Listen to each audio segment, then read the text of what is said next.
পাশের দিক থেকে এবার দেশ সেরা রাজশাহী বোর্ড, তবে কমেছে জিপিএ 5 প্রাপ্ত শিক্ষার্থীর সংখ্যা। পাশের হার 90.70।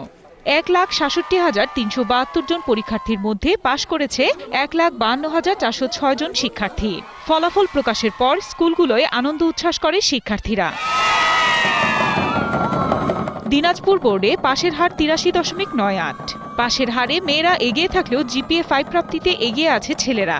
সবচেয়ে ভালো করেছে আমেনা বাকি রেসিডেন্সিয়াল মডেল স্কুল। সিলেটে এবছর বেড়েছে জিপিএ 5। 80.26% পাশ করা শিক্ষার্থীর মধ্যে জিপিএ 5 পেয়েছে মোট 2,663 জন। ফলাফলে এগিয়ে আছে ছেলেরা। জিপিএ 5 সবচেয়ে বেশি পেয়েছে ব্লুবার্ড স্কুল অ্যান্ড কলেজের শিক্ষার্থীরা। চট্টগ্রাম শিক্ষা বোর্ডে পাশের হার ও জিপিএ 5 উভয়ই কমেছে। এবার পাশের হার 83.99।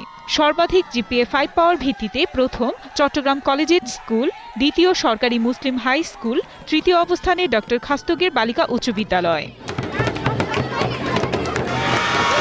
একই অবস্থা যশোর শিক্ষা বোর্ডে। গড় পাশের হার 80.04%।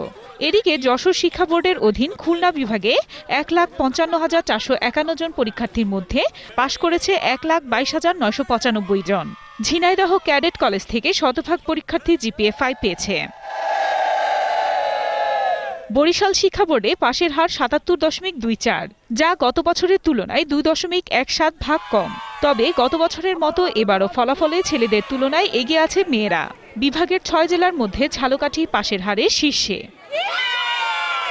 এবছর ফলাফলে সবচেয়ে পিছিয়ে আছে কুমিল্লা বিভাগ। বিভাগে পাশের হার মাত্র 59.03%, যা গত বছরের তুলনায় 1 লাফে কমেছে 24.97%। বোর্ডের পরীক্ষা নিয়ন্ত্রক জানান, সবচেয়ে বেশি অকৃতকার্য হয়েছে গণিতে। আশঙ্কার কথা হচ্ছে যে 37,689 জন ছেলে মেয়ে শুধু গণিতে ফেল করেছে। গণিত ও ইংরেজিতে বিপর্যয়ের কারণে সামগ্রিক পাশের হার কমেছে বলে মনে করছেন শিক্ষা বোর্ড কর্মকর্তারা। আফসানা নীলা, 21 টেলিভিশন।